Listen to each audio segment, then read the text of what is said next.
I love it. Live, by the way. Yeah, it's like super rainy and horrible here. So happy, and I'm trying to live vicariously through you. Like I walked out of the house to go walking with Lou, like grounding, and it just started downpouring, and I'm like, I'm not redoing my hair like right before because at least my prefrontal cortex is working a little bit because I was planning ahead with executive and obviously showing up on camera looking like I've been walking through the rain for gonna be good. You don't look like that at all. You look beautiful. Thank you. We ran back inside. So welcome everybody. Welcome to our next installment of our brain boot camp. And I'm Whitney Madden. I'm a licensed acupuncturist and certified brain health coach through Amen University. Me. I'll let you. I'm Fallon Jordan. I'm a brain health coach and I help support all of our brain health coaches. And Whitney and I go back to even when I was a clinician, and we've just kind of grown together. And the fact that I get to do this with her is just ever. So every Tuesday morning I wake up and I'm super happy and put in my gratitude journal. Like I get to hang out. Talk to Whitney today. Oh, thank you. I feel the same way. It's so great. Fallon was, if you all have not been following us, Fallon was my daughter's brain health coach when I took her down to the Amen Clinic, which started a whole pathway of different life for my daughter and myself. Because of the work and because of Fallon's work and Dr. Ali's work and Dr. Amen's work at the Amen clinics. So, well, let's talk about, so we've been talking about different parts of the brain and how it works, because I think it's really important, especially during these times, to help people understand how to build resiliency and how to bring their best selves forward in a very stressful time. And we can't do that if we don't understand how our brains work. Our brains control everything in terms of our thoughts, our beliefs, it's our filter for everything that we experience and express. And so it, affects our relationships, our careers, our decision making, all of it. And today we're talking about the prefrontal cortex, which is located here behind our forehead. And it's the most evolved part of the brain. And for humans, it's 30% of our brain. So chimpanzees, it's about 11% of their brain. 7% of dogs' brains have their prefrontal cortex are evolved. And a mouse has 1%. And cats is very small too. And cats are small too. Which is why I set him down multiple times during videos and he just hops right back up and doesn't care. Very tiny. Because that's what he wants to do in the moment and he's going to do it. Yeah, which is totally fine. We get to see the tail coming through. I know. He's basically famous at this point. So the brain, the prefrontal cortex is our brain supervisor. It's our manager of our life, of our decisions. And so it's a really, really important part of the brain. And when the brain is evolving as we grow older, so this part of the brain does not fully mature until 28, 30, 32, 30, somewhere in that range. That's what science is saying today. They thought that it had, once you hit, 18, they thought that it was fixed, and that's not the case. It still is maturing. So it's really an important part of the brain. And so the brain evolves from our cerebellum that we talked about last time all the way up to the prefrontal cortex as we age, as we go through our 30s. So it's focused on, it helps us to focus, is what it focuses on, the prefrontal cortex. So it helps us to focus. It gives us the ability to have forethought. So which means we can see the consequences of our actions. So when people don't see this part, when they don't have the ability to see the consequences of their actions, they will make wrong or difficult choices. So this is also our impulse control, and it's our stop sign. So it tells us, like, don't run in front of the street, like don't run in the, in the middle of a busy road. Like it says that's not a good idea, that you're going to get killed. So it keeps us safe. It also helps with organization and planning. It's part of our judgment, our ability to understand what the situation is, make a decision, judge the situation, and then make a decision based on that. It is also part of our empathy. So as we know, there are people in this world that don't have the capacity to have empathy. And that is typically because something is going on that is off balance in their prefrontal cortex. This part of the brain also gives us insight and the ability to learn from our mistakes. So, if you ask a child or a teenager, if they've done something wrong and then they do it again, it's because they don't have the capacity to have that insight and to learn from their mistakes, because this part of their brain does not fully evolve until age 30 or so. So that's why teenagers are impulsive, children are impulsive, because this part of their brain has not evolved. And so we need to understand where they are in their brain development to understand if it's appropriate behavior, right? What a 5-year-old would do and make the same mistake again, we have to have a different understanding versus if a 40-year-old does that. So that's all part of this education process that I think is really important, why people should know about how their brain works, because we want to be appropriate in our understanding and behavior of ourselves and of others. So it's the executive part of the brain, like it's our executive manager. So it's a really important part to keep safe, to keep healthy, and to make sure that it's working really well. So if you've had any damage to this part of the brain, whether it's a concussion or a head injury or something like that, you really want to make sure that you're working with somebody to help rebuild that part of your brain. And we've said it before in other parts of this series, that our brain has the ability to heal and has the ability to get better and stronger. So it's just we just need to work on it and figure it out. So So what do you think, Fallon, as far as giving symptoms in terms of, so that was kind of the overview. What about symptoms? How would we see that in human behavior? So I think of one of my favorite patients that I ever saw, and she actually came in with her daughter who was about 5. Mm-hmm. And so they got scanned together, which I thought was like super cute. And, she talked about her head injury. She was a hairdresser. She ran her own business, very successful. People came from like all over to see her. And she was going to restock in the attic. And then something happened to the ladder and she fell straight on her head. The 5-year-old? No, the mom. Oh, the mom. Oh. And this was 5 years and 9 months prior to having her daughter. So she fell straight down. And when we looked at her SPECT scan to see where her blood flow and brain activity was at, even that many years later, and she was taking supplements and stuff, it was as if someone had cut this much out of her brain because there was no blood flow getting there.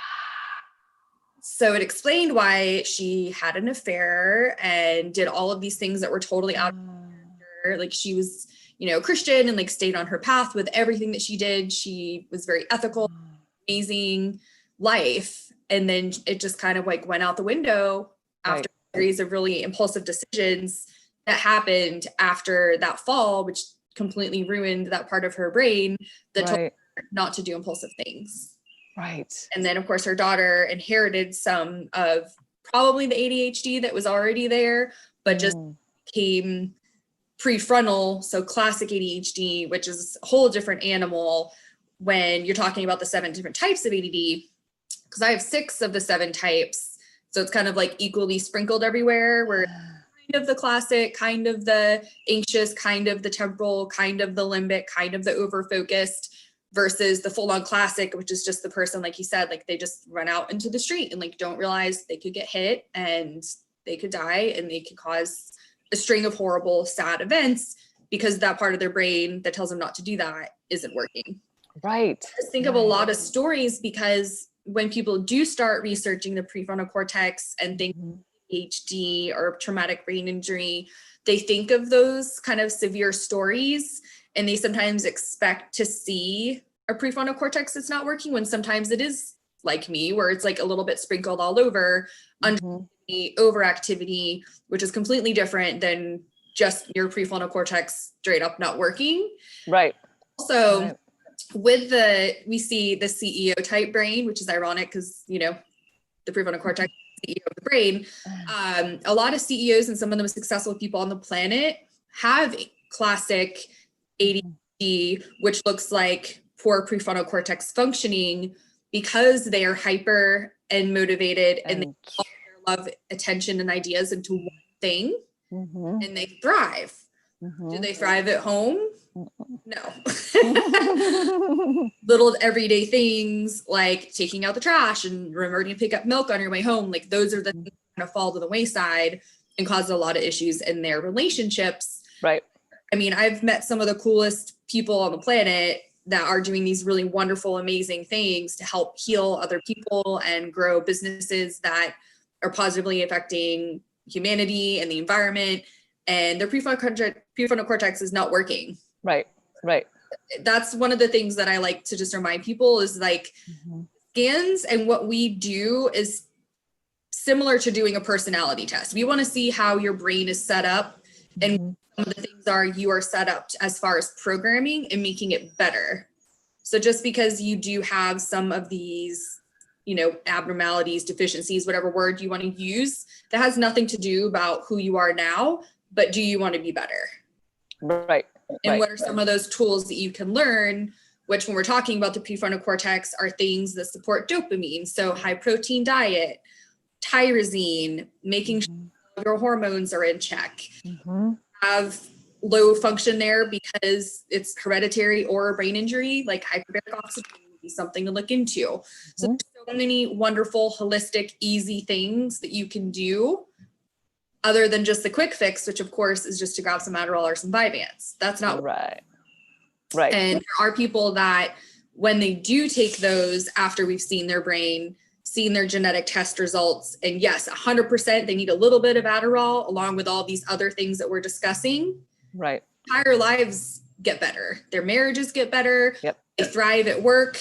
All out before they do better, but they're not forgetting all these other things. You know, there's some people I talk to and they're like, I can't even talk to you about my schedule without my secretary because I can't function because I can't organize my time and manage my time.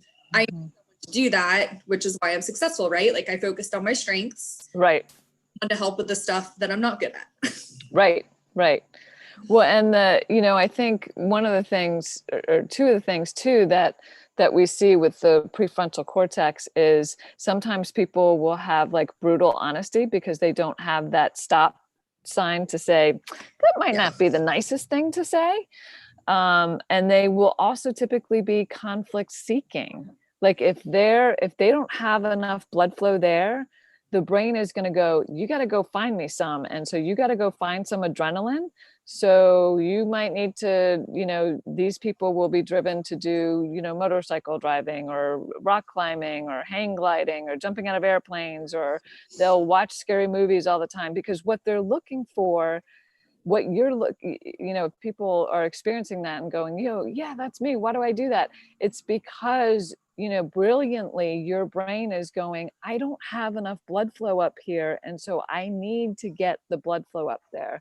So these are the people that will typically, if they find it in a healthy way, they will typically exercise a lot in order to get the blood flow there, which is a really good thing to do. Now, anything can be taken to extremes, right? So you don't want to be like exercising 5 hours a day or, something like that. But that's another way that we tend to find. And so sometimes people find ways to compensate when things are off balance in the brain, but it's really important to understand why and to understand if there's anything else you can do. So you can work with a brain health coach. You go to amenclinics.com and there's a tab there for brain health coaches. You can go in and get your brain scanned at one of the, are you guys at 8 Amen clinics? I like to say 8 3/4 because okay. We're about to open soon. okay, that's what I thought. I was like 8 or 9. And also fish oil, a really good high quality fish oil. And depending, so one thing that we've talked about is you can go on brainhealthassessment.com and do a quick 15-minute assessment of your brain, and it'll tell you which type of fish oil is appropriate for your brain, whether it's higher EPA or higher DHA, what's the ratio. So that brain health assessment tool is so vital. I think everybody in the world should take that. I'm thrilled that Dr. Amen has created these algorithms over all of this time, over the 30 years, and put all of this information, and people can just access it so quickly and easily. And neurofeedback, like you said, the hyperbaric chamber is really helpful. But I think it's important to figure out, because you want to know, okay, is this part off balance? But then you want to know if the other parts of your brain are off balance, and are they communicating with each other? And there's a lot to take a look at. And so you want to work with somebody who's going to work with you and be like, okay, let's optimize my brain, which is what a brain health coach does, is optimizes your brain, like takes you from wherever you are and gets it going as best as it possibly can, which is an amazing, that's why I became a brain health coach. I was like, why are we not talking about this on a daily basis?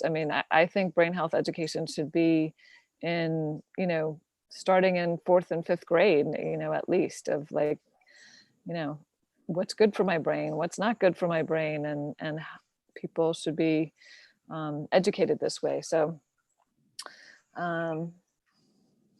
what else? There's lots of supplements, there's lots of herbs, there's lots of different formulas, and I think it really depends on what's going on in your particular brain. But this prefrontal cortex, if you've had any injury to it, or you are having difficulty with decision making, or you're finding that your relationships are really difficult because you're brutally honest and you can't figure out why people are upset with that. And people have told you, you're just a little too brutally honest. If you're having trouble having empathy for somebody else. So the ability to have empathy is what makes us human. The ability to see from the other person's perspective. And right now, in this time and space, we need empathy on this planet from every human being. We are not going to be able to move forward with human evolution without everybody having the ability to have empathy. So it's really important that this part of the brain is working well. And if there's impulsivity and bad decision making and procrastination, that's another part of the prefrontal cortex. If you are a procrastinator, your prefrontal cortex may need a little love and support. Or if you have a short attention span. And typically, if your prefrontal cortex isn't working well, typically you will find compensative ways to either quiet it if it's too hyperactive, like using alcohol or drugs or pot or, things like that. Looking up. Yeah. So, you want to, if you're the type of person where you're in the middle of an addiction and you don't know what's going on and how to move through it, really working on figuring out what is going on in your brain is really important to be able to help you move through the addiction and to find really lasting peace and the ability to have the quality of life that you want to have. So really, really important to look at the brain piece. There's 3,100 articles on PubMed on how it affects the prefrontal cortex. On how? Pretty on the relationship between alcohol and prefrontal cortex. Yes. Yes. So that just gives you a glimpse of how big of an issue that is in our culture. So I mean, there's a lot of very wealthy, well-known, famous people that are well-known and wealthy, famous for doing things. Mm-hmm. I, always wonder, what if we looked at their brain? Like, the presidential debate is tonight. Like, what if we scanned their brain? Yes. Instead of just listening to them try to tell us what to think about them. Yes, absolutely. I think that should be part of the requirement, that if somebody wants to run for president, that we take a look at their brain. We get to see it publicly, to see how their brain operates and to see if it's healthy so that they're making good decisions. Right. That's my personal belief system. Yeah. But the other thing about it a lot too. The other thing is that, alcohol stays in the brain for 48 hours. 48 hours it affects you. So even though people are like, oh, I just had one drink, or oh, I just had 3 drinks, or I just threw back a 6-pack. Oh, that won't affect me the next day. It's affecting how your brain is operating or not operating for the next 48 hours. And so, if somebody's drinking every night, their brain is not going to be working really well. They're not going to be making the greatest decisions.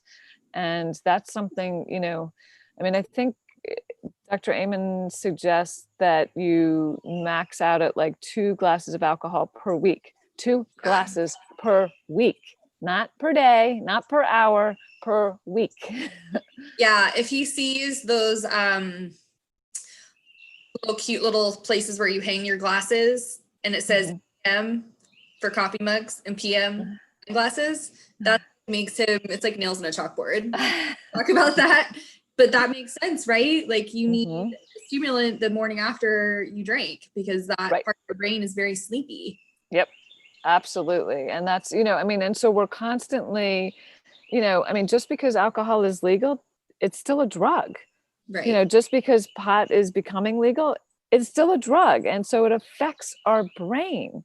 And so, yes, people want to be able to, the reason that we use drugs is because we're trying to escape our brain.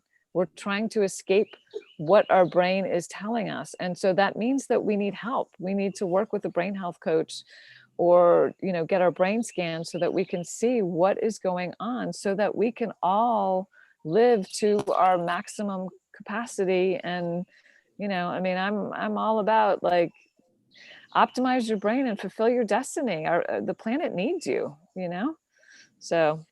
Yeah, when I was doing intakes and, it's like alcohol, nicotine, marijuana, and then all the other stuff, it just felt very separate. And it's funny because our doctors don't see it that way. Like, even in their notes, they don't say so-and-so drinks whatever. They say ETOH abuse this many times a week. Like, they don't use that because it's so normalized, Right. And it shouldn't be, like, just because it's legal. Like, we're like, oh, it's fine. Oh, the government will keep us safe. Well, that's not what the government's job is, to keep your brain safe. There's other factors involved in the government making that decision. And so we really want, people who are in our government that are making healthy decisions. So we want people to vote. And I wonder if this is, causing some thoughts for people about our NFL study. If we don't know, if we can help NFL players, we can help anybody, because their brains haven't even developed before they start mushing it hundreds of thousands of times, or it's even developed. And our NFL research study is published in the Journal of Alzheimer's Disease. And I think along TBI, PTSD distinction, I think that's our best work, is being able to help repair them, because they're literally killing their brain in a way that only a very specific pattern of Alzheimer's disease can. And it's because of them smashing their prefrontal cortex against another person's prefrontal cortex, which then causes issues in the temporal lobes, which is where they have the dark thoughts, but then impulsivity, which explains why, thankfully now that's not as big of an issue. But if you look at when they have a game, and then the number of them that got arrested or got a domestic abuse call that night, there's a very strong correlation. So people get upset when I talk, they're like, oh, what's your football team? Da, da. I'm like, I hate football. Don't even get me started. Right. Because we know what it does. And it's, you know, I mean, I don't, yeah, it's really, I can't watch it. I mean, because it's just, you know, people are like, it's an American pastime. Yeah, it is. But we now have more information. So let's like make better societal decisions. Yeah. So, and until everybody's prefrontal cortex is in a better position, I think we're going to make poor choices. Yeah. I mean, the number of people that get thrown in jail for things that are treatable and rehabable is pretty ridiculous. There's some stats that Dr. Amen has discussed. I don't know the exact numbers, but the amount of people in jail that have undiagnosed ADHD and learning disorders, specifically an inability to read, along with multiple traumatic brain injuries, is extremely high. Right. So if we can get a grasp on this earlier, which is still kind of an interesting question when I talk to parents, like, oh, they're only 4 or 5 years old. Like, I don't think that they need this. I'm like, if you're willing to even have this conversation about maybe them having it, like, let's do it. You're setting them up for success for the rest of their life. Right. You're helping their brain develop in a pristine manner when you know 20, 25 years for it to naturally develop. But if you're giving it everything that it needs, like, think of how amazing this kid could be. I mean, they could like, you don't even know. Right. Exactly. Yeah. I think it's just, I think we should all have our at least at the bare minimum, do the brainhealthassessment.com. Yeah. It's free. You can do it. You can do a treatment. You can do it again, see how things have changed, what else needs to change. But I, you know, if there's something going on in terms of addiction, if there's been any concussions to this area, if there's any symptoms that you have, if you have short attention span and procrastination and disorganization, if you're having difficulty being in a healthy relationship, if you're having lack of empathy and the ability to see consequences ahead of you, you know, all of these things, there is total help for you. Take a look, you know, at Amen clinics to do a brain scan, or find a brain health coach. And I think I don't know if we can say that 100% of the brain health coaches are working virtually, but I would say most of the brain health coaches are working virtually. So there's no reason that you can't find somebody to work with you. So to optimize your brain. Yeah. Absolutely. Yeah. That's what we're here for. There's like thousands of us all over the world. So yes, absolutely. So if you all have any questions or anything, you can go to my Facebook page, which is Brainwise Acupuncturist on Facebook, or to which Facebook pages? Brain MD and Amen University. If you could please like and follow us and tell everybody else to do this too, so we can have more people, that would be amazing. Yes. Yeah, we really conflict we can have with each other, and the more love and empathy we have, the better. And this is what, you know, our resources are here to do. Absolutely. What Dr. Amen has figured out how the brain works is a gift to humanity, and I think people need to take advantage of it. I mean, he has done so much, and there's so many resources. So yeah. Yeah, I'm grateful for him. Absolutely. Oh my gosh, he saved my daughter's life and has put me on a different trajectory work-wise. So I'm grateful. Well, this is pretty emotional, considering this is like not the emotional part of the brain discussion. But I am so appreciative, as always, of you describe everything so well, because I just get off topic and passionate about stories. Is there Which are great. Thank you.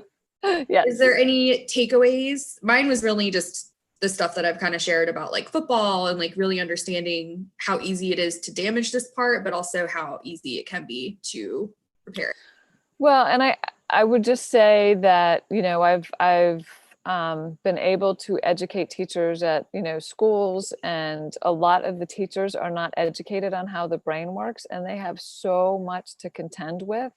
But if you're a teacher out there and you're struggling, to figure out how to work with all these different brains. If you take a look at some of the information of, you know, our series that we've done, which are all on Brainwise Acupuncturist and Brain MD Facebook page and Amen University Facebook page, all the videos that we have done are on there. And just we've done 20-minute clips to try to help educate y'all. And I have so many free resources. Like I have PDFs, I have PowerPoints, like bunch of cool stuff that you easily just send me a DM, you know, through my Facebook and just reach out.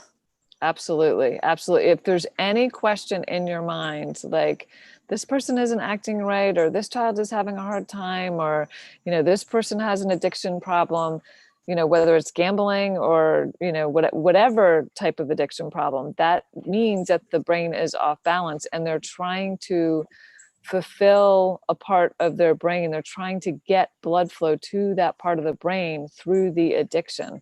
And so until you balance out the brain, the addiction is going to be a really hard struggle. So that's a really, really important piece that that I wish I had known. I wish I had known a long time ago. My first husband died of alcoholism. And if I had known what I know now about the brain, we could have gotten him the help that he needed. So I hope y'all take this to heart and take a look around at all of our resources and contact us if you have any questions. Thank you, Whitney.